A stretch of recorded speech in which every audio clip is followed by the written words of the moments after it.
This is the newsroom.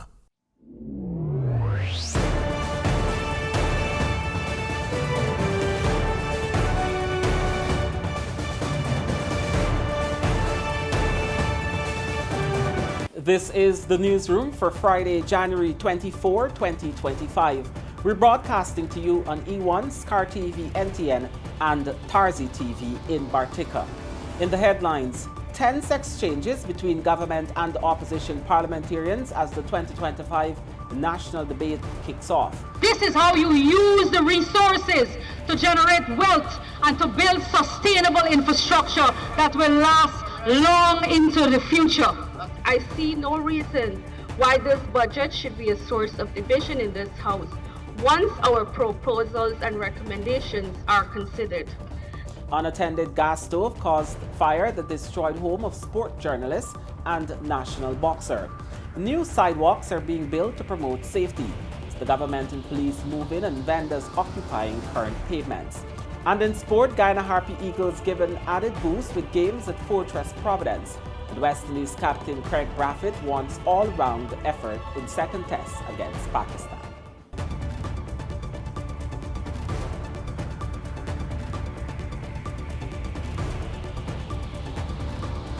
With the news, I'm Kurt Campbell. Thank you for joining us. First up, shaping up to be intense, the 2025 national budget debates got underway on Friday, exactly 1 week after Finance Minister Dr. Ashley Singh presented the 1.38 trillion spending plan.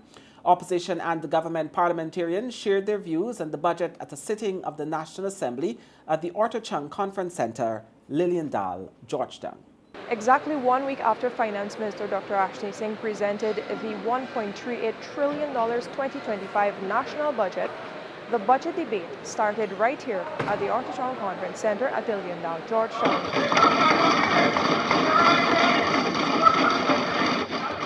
Now, the opening of Friday's debate was quite intense. It started off with Dorita Fernandes, an opposition parliamentarian, who spoke about Budget 2025, sharing her thoughts that it was not responsive to the cost of living pressures that people are facing. Inflation numbers are showing that the purchasing power of our dollar is significantly less than it was in 2019. And yet, this administration is not taking inflation into consideration when adjusting wages and salaries and pension. Fernandes, in her presentation, also opined that allocations and measures in Budget 2025 do not necessarily help with poverty alleviation. Following Fernandes, however, was the minister within the Ministry of Housing and Water, Susan Rodriguez. Rodriguez started the debate from the government side. Now, she contested much of what Fernandes said, stating that Budget 2025 is indeed responsive to the needs of the people. According to her, many of those allocations are targeted towards poverty alleviation and empowering people. They will come and they will talk about infrastructure. They say people can't eat roads and bridges. This is the narrow-mindedness. This is the narrow-mindedness of the people who compose the opposition. We are building infrastructure, Mr. Speaker, to open opportunities for connectivity, to increase trade, for farm-to-market roads, to reduce travel time, to open new lands for housing, to build the water treatment plants. This is what people want, and this is how you use the resources to generate wealth and to build sustainable infrastructure that will last long into the future. And during her spirited address, Rodriguez pointed out that members of the opposition were very critical of the budget and had not offered key recommendations on how things could be improved. What I want them to tell the people of this country who are listening, which project you would like us to cut, which housing scheme we should not build. Tell us which housing area we should not build. Should we give out 500 house lots as opposed to 50,000 house lots? Tell the people, Ms. Fernandes, tell the young people whether they will get their house lot under the APNU AFC government. I assure you they will not get it, Mr. Speaker, because they had a chance and they failed miserably. And even now, you would think that they learned their lesson. Even now, they're not promising to create house lots, Mr. Speaker. They're promising a rental subsidy. In what can be described as a departure from usual opposition criticisms of a national budget, opposition parliamentarian Gita Chandan Edmund got up and began her presentation to the 2025 budget debate, focusing on calling on her colleagues to embrace civility and supporting the positive measures in Budget 2025. While I sit on the opposition benches, I must say this. I see no reason why this budget should be a source of division in this House once our proposals and recommendations are considered. There are measures in this budget that can and should be supported by all sides. Measures that speak to the heart of what government is about, improving the lives of our people. Though she expressed support for positive measures in the 2025 national budget, the opposition parliamentarians had recommendations and suggestions of her own. She said if taken into account, these suggestions and recommendations could improve the budget. The digital school can position the next generation for leadership in emerging industries. And I'm very passionate about this here because as a mother, my children stand to benefit. However, without robust infrastructure, hinterland and rural communities risk exclusion from the benefits of digital education. Transitioning to digital learning demands significant teacher training. Resistance to change could also pose a problem. Hence, I propose the following. Prioritize investment in electricity, invest in high-speed internet. The option is always Starlink, Elon Musk's internet. Next week. Subsequently, there will be the consideration of the estimates where parliamentarians will go through the budget line by line and scrutinize the allocation of funds. Thank you, Vishani. A fire on Thursday afternoon ripped through the house of sports journalist Roll Welch and then spread to another house occupied by national boxer Kevin Allicock. One person also suffered first-degree burns as the Guyana Fire Service initial investigations revealed that the fire was caused by an unattended gas stove.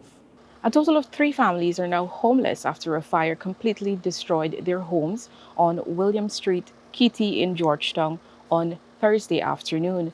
The fire started at the home of sports journalist Roll Welch, completely destroying the house that you're seeing behind me and everything inside. Roll's wife, Cecil, received first-degree burns to her right hand and right foot. She was assisted at the scene by emergency medical technicians and then transported to the Georgetown Public Hospital.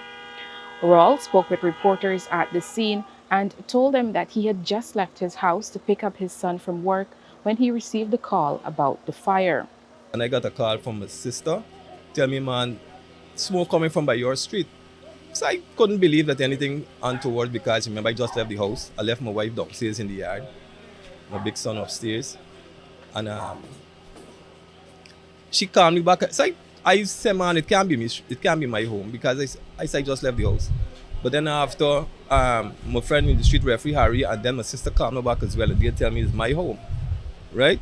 So I turned back right away. I called my son and I told him, I said, man, catch a car and come home. And then I called my daughter, I said, come home and things. So this as far as I know. And this is actually my entire life. More than half of my life I lived there, right? And I mean, I gotta sit down and discuss with my bills the next move from here.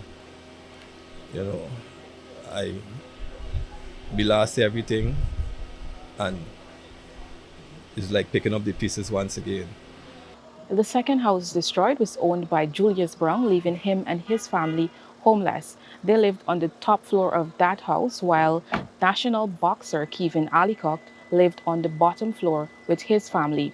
Allicock also spoke to reporters at the scene on Thursday.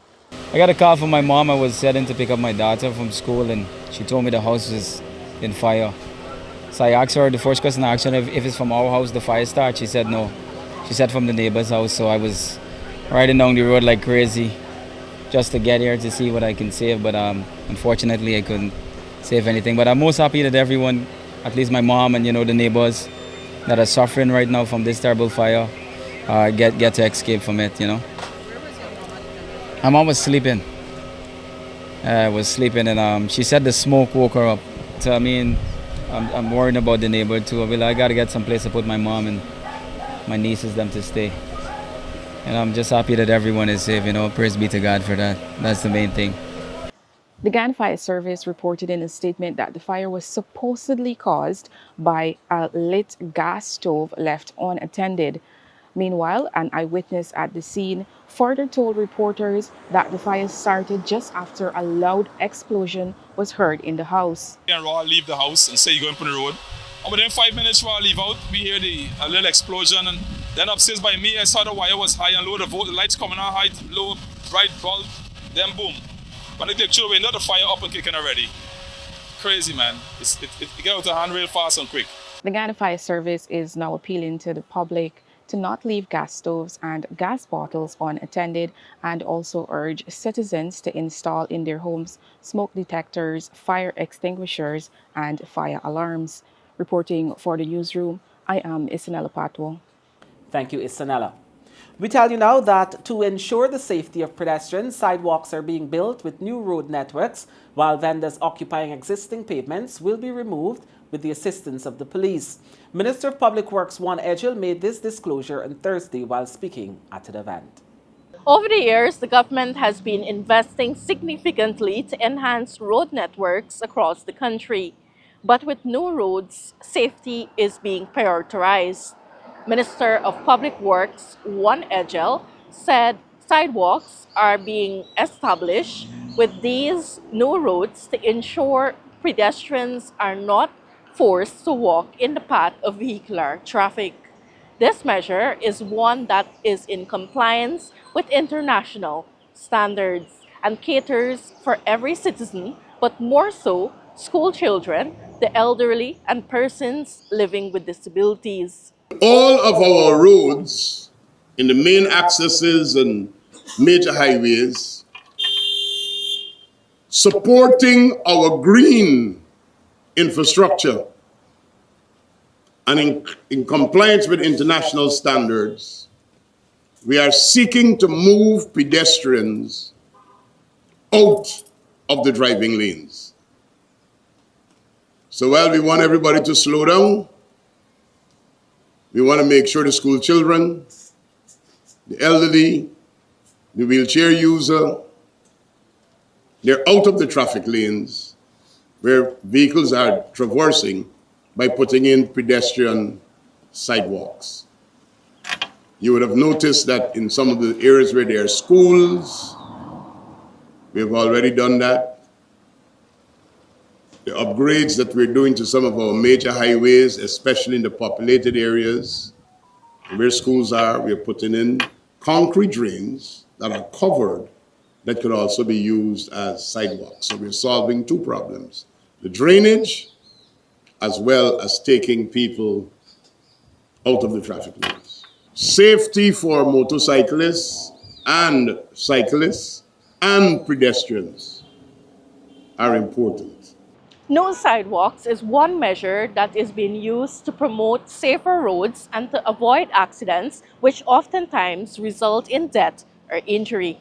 Vending on the roadway and pavement is an issue that is becoming prevalent. Most times, this causes build-up in traffic. So Edgell said that the Guyana Police Force will be assisting to clear some areas which have been identified to restore order. Wherever we are having development of new highways and new roads, we know what is in the alignment. Because it will appear right now that every time you talk about a highway is going here, people get the bright idea, whether they are council or is it just their personal idea, to put down a shock, put down something in the highway, then to claim that the government have to compensate them in order for the highway to pass. We know exactly who is where. We've got the drones, we've got the pictures, so let's desist from that. Dog food vendors, bread vendors who are selling at the edge of the highways. We build highways to ensure traffic move, but when you have to stop to buy dog food, stop to buy bread, in 2 minutes, while you're trying to do the negotiation of the change or to smell the dog food, to find out if it is fresh or is yesterday, traffic is backing up. And the police is going to help us to clear the thoroughfares I'm going to say that the police is going to help us to clear the thoroughfares. We have identified the areas that are really bugbear. We got to restore order to our roadways. Reporting for the newsroom, Sharda Bacchus. Thank you, Sharda. We tell you now that should Guyanese living in the United States of America face deportation due to new policies, Guyana's Vice President Dr. Bartica Dio said they will be accepted here. He spoke at the People's Progressive Party Civic Press Conference on Thursday. His comments came as talks of mass deportation from the United States are becoming increasingly frequent, given President Donald Trump's vow and recent executive order to revoke birthright citizenship for children born in the United States with unlawful or temporary status. We believe that if our country can absorb people who come from Venezuela, most are Guyanese, but they're non-Guyanese too. And if we can observe them in our country and they're working here and they're living here decently, then why shouldn't we do that for our own people? If they're deported back home, this is home to them. The governments don't have much of a choice. There could be verification. That is what we've had in the past when we've had discrepancies between people. We heard in one case, a guy said he's Nigerian and he was sent here. That is what was held up some of the issuance of documents. But once they're Guyanese and it's verified to be Guyanese, then you have to take your people back. More news ahead. Stay with us.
Welcome back. This is the newsroom.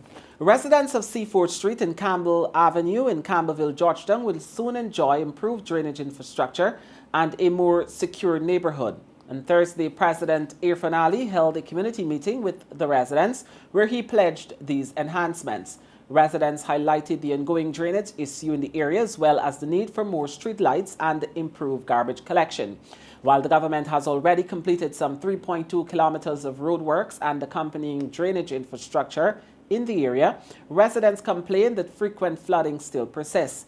President Ali said the government will compile a comprehensive drainage program for the community using local labor and equipment from the National Drainage and Irrigation Authority within a week. We would like to speak about our drainage. I know you have been doing the drainage cleaning, which is excellent, sir. But for a while, our drain has not been cleaning, especially this one down here. The water never goes down. It's always at this level and it rises up. We don't know what is blocking it. I just need this cooker to clean. Just this cooker here. Because when the rainfall, it's a flood. And I need some lights, got a lot of robberies up around. Some lights in county. I've been living here in that corner for 8 years, and I've seen that lately the garbage collection is taking longer. So the garbage accumulates. We did 3.2 kilometers of road work and drainage alongside. Yeah, all the roads are good. There's no problem with the roads. It's just that they're parking drains and it keeps collapsing. And there's a big canal running along the railway embankment. We did that canal before? But a long time. We didn't But once the rain stops, it's up pretty. So y'all main issue is drainage? Yeah, for me, it's this drain right here. That's it. Other than that, you've been doing excellent work here. Everybody seems happy with the roads? Yeah, everyone. And the issues that I'm hearing here is the drainage, the street lights, the coca, the drainage, the street lights, well, the garbage collection. We have to work with the city council and see what can be done. But what we'll do is within the next week, we'll put together a full drainage program for the area where we can use the local labor. We'll use the local labor, but NDIA will bring in their rubberized wheel equipment, and we will fix the drainage in a week time. We'll start works there, and with GPL we'll look at the street lights and public works. So Zola Harry has been a teacher since she was a timid 18-year-old. Now, matured in the profession, she continues to nurture the children of this nation. Harry reflects on 20 years of teaching at all levels, her own childhood and adolescence experiences, and how her own teachers helped her to shape her into the person that she is today. She currently teaches at the South Rheinfeld Park Nursery School, where she has been stationed for many years.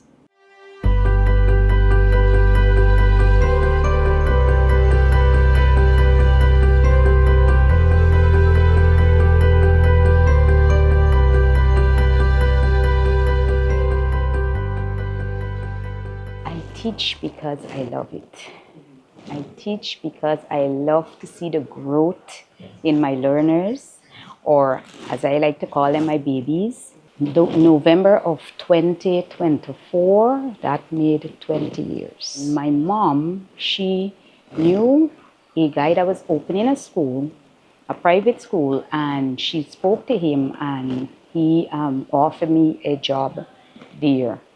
So I started at that school. It was a kindergarten, primary level school there, but right after I moved from there, I was offered a position by Teaching Service Commission to work at Tugville Secondary, right? I mean, I had never applied for secondary, but I saw it as a challenge, right? Because most of those children at secondary at that point in time, they were basically my age.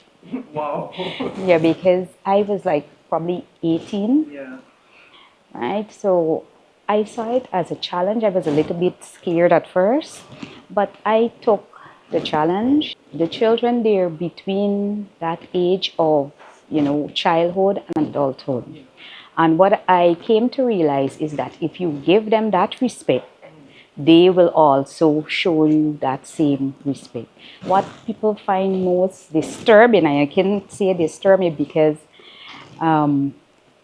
it's something that they tell me on a regular basis. Oh, You need to, take up residence at your school. When you die, we're going to put a special plot of land to bury you right here because, you're always in school and so on. So sometimes the length of time that I stay in school, it's a bit drastic, but I find myself, that is where I tend to work my best. So what I would say to the teachers now, especially those that are at the secondary level, is just what I said earlier. Give your students that respect and they will respect you as well, right? We don't want to go and, it's a bullying thing, because I'm the teacher and you're the child. No, we need to understand that they're at this stage between childhood and adulthood, right? They are in this environment where peer pressure and everything is prevalent. So they want to do things that, that their peers will think, oh, this person is this. So you have to respect them in order to gain that respect from them. In reality, if you put your mind to it and you keep at it, you would and you could achieve it. As I said, I've seen it firsthand, right out of Tocqueville. There's an experience for everything. They have slow learners, we call them slow learners, at those schools. Yeah. Some of them come in, they have problems with reading, they have problems with writing, and all of these things. But we don't know that child background. If you pay attention to that child, give that child some listening ears, give him some time, give her some time, give them, that much needed attention, you would see how far that little thing that you do takes that child. Parental involvement is very important. If you have parents of the learners that you have in your charge on board, you believe me, anything that you do with your learners, anything, the parents will be on board to back you. What I do remember, at least from my school days, is actually snack time. Yes, it's like, when you have that snack time, the aroma in the air, that is what I can remember about my childhood. I remember some of my teachers in school as well. There was this one, Sir Ali, God rest the dead. He was the authoritarian of our school. When you hear Sir Ali is coming, and he used to walk around with those same little wooden ruler. And when you hear this man coming, if you don't see him, you better prepare yourself for one lash behind your leg. And Sir Ali's around.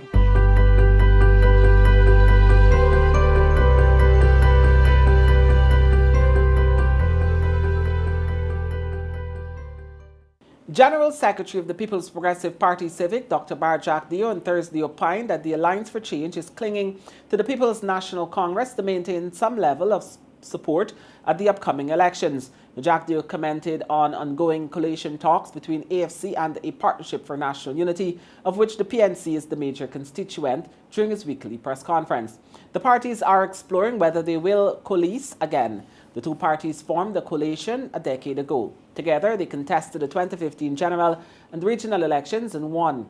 They again contested the 2020 elections together, but the People's Progressive Party Civic was elected to government. I think it's tragic, but in a way it's also comic. That two serious or seemingly serious political parties that were partners for such a long time, moments after they signed an agreement, they would say that it's on life support. But the fact of the matter is that these two parties are on life support themselves, especially the AFC.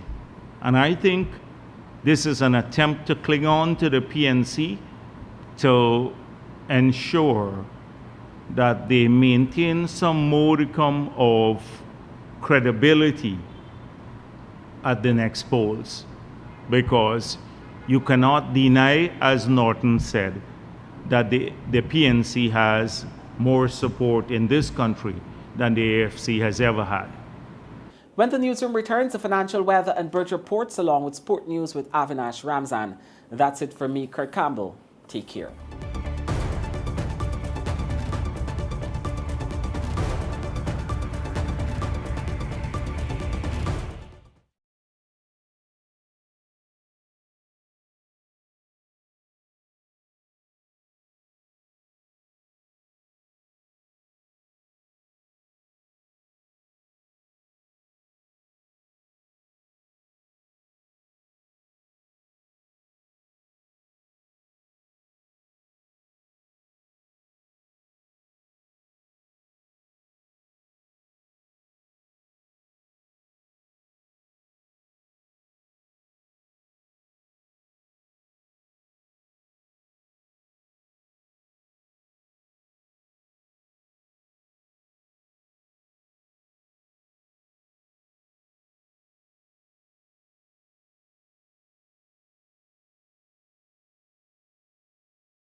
3, 2, 1. Here we go!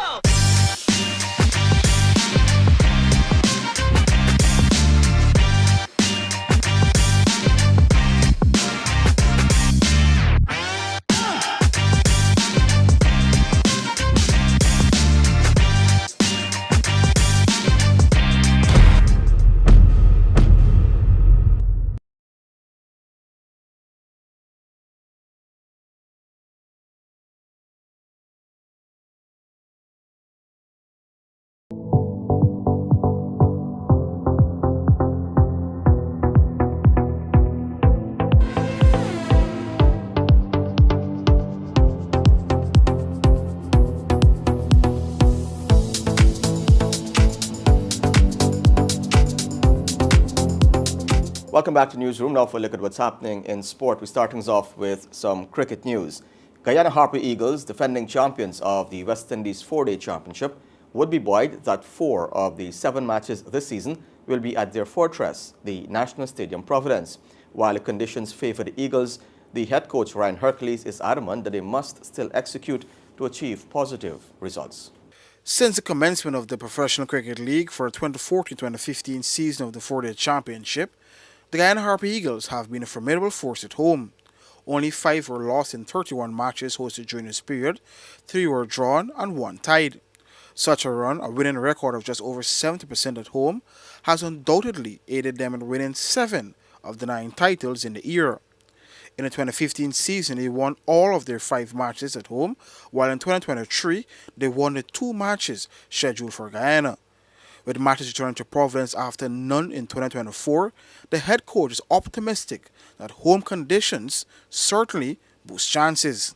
Must be happy to be back at your fortress. Yeah, love the Providence Stadium. I mean, good things happen for us at the stadium, so we want to try and maintain those good things. Obviously, this is our home turf. A lot of things will probably suit us in our favour in terms of bowling as well, and that's a big plus. You know, having some of the senior guys in there as well who's going to play a big part.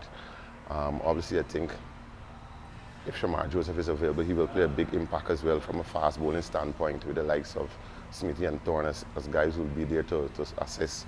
So I think it will be a good balanced side in terms of our bowling and batting. But nevertheless, it's team on the people. We have to go there and play the cricket. You can go there on your home soil and you can lose games, but you need to just go there and do the right thing and just keeping it simple, play good cricket and come out successful. Coincidentally, the last time they lost at Providence was to Barbados Pride in March 2020, and it will be Pride who they face in the opening round of the 2025 championship that starts January 29. Pride on 2 occasions, Leeward Islands Hurricanes on 2 occasions as well, and the Jamaica Scorpions once are the only teams to have defeated the Eagles at Providence in the PCL era.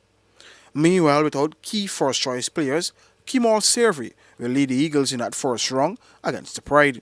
The Guyana Harpy Eagles squad reads Kemal Savory captain, Macho Nandu vice-captain, Tejan Chanchapal, Raymond Perez, Kevlon Anderson, Ronaldo Ali Mohammed, Junior Sinclair, Rasami Pamal, Anthony Adams, Niall Smith, Isaiah Thorne, Richie Lucknott, and Thaddeus Love.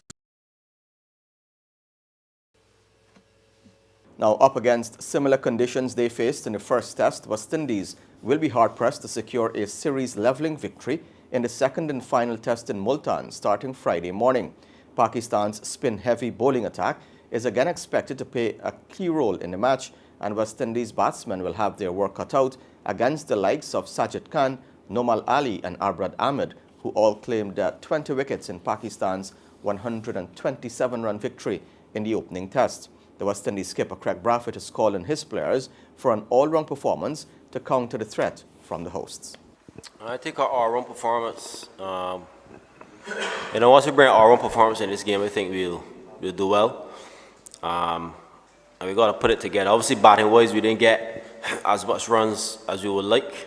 But anyway, it was a difficult pitch last game. And we got to see how this one plays. But I think all around, I think bowling-wise, we be consistent in bringing the batsmen forward as spinners. And, as batters, we aim to bat for long periods. And I think once we do that and bring the all-round game together, I think that will put us in a good position. Yeah, the guys had some good sessions, which was good for us as a group. And for me to the boys is just to believe in yourself, you know, be brave and trust your plans and do them, you know, from ball one. As you said, we don't know how the pitch is going to play. It looks quite similar, quite dry, a lot of cracks in it, same way as the first test. So we got to believe in ourselves and go there and get the job done. Well, we have a 12 for this team. Jaden is unfortunately out. He has a slight leg, one of his ligaments. You know, we're just going to rest him. So Kimar Roach comes in to the 12 with Django. So we have a 12, and we would decide on an 11, you know, tomorrow. But we have a 12, so it's pretty much the same, but Jaden's out and Kimar Roach comes in with Django to make it 12 players. Now, West Indies cricket, the present and the future, will be high on the agenda when CARICOM heads of government meet in Barbados on February 19th to the 21st for the 48th regular meeting. The high-level assembly is expected to be held on the southeastern coast of the island. Heads of government will discuss several pressing issues for the community and the glorious game, which has brought global glory to the region and will again be in the spotlight as stakeholders aim to find solutions to the many challenges faced on and off the field. CWI has found itself in several public spats with the Barbados Cricket Association and the Guyana Cricket Board over governance reform.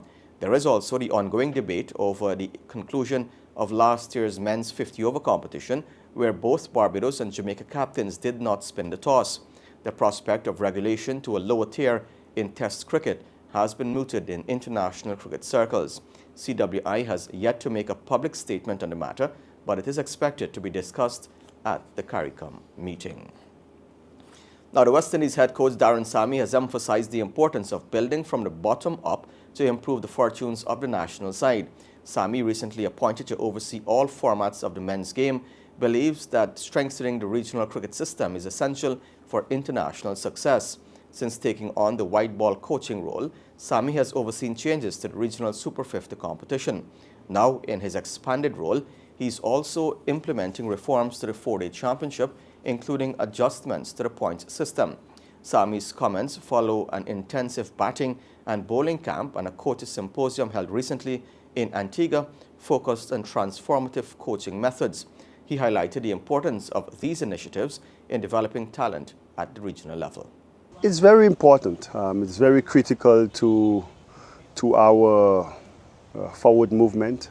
I think it's something on the Miles, director of cricket, that we've paid very close attention to. Even myself, when I was appointed 18 or 20 months ago, it is an area where I thought that, you know, it's very important, because if I'm myself and Miles looking to give direction as to the brand that we want to play, we need to have our next crop of cricketers understanding the different roles that is required in the different positions in order for them to have the clarity of performance, and that will mirror what we do at the top. I've said this so many times, and for me also, I have an open door policy. I've always been like that. My leadership style is very inclusive, and one that operates from clarity and conversations, communication. So once that is clear,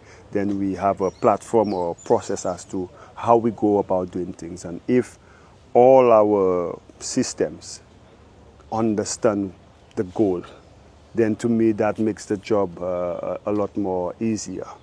And so far, the coaches have been receptive to what we're trying to do, and hopefully from all this talking and these seminars and this whole symposium, the action happens, because that's what really matters. We could have all the talk without action; it's still just talk. So that's what is the most important thing to me: the action that will be able to put in place for us to get better.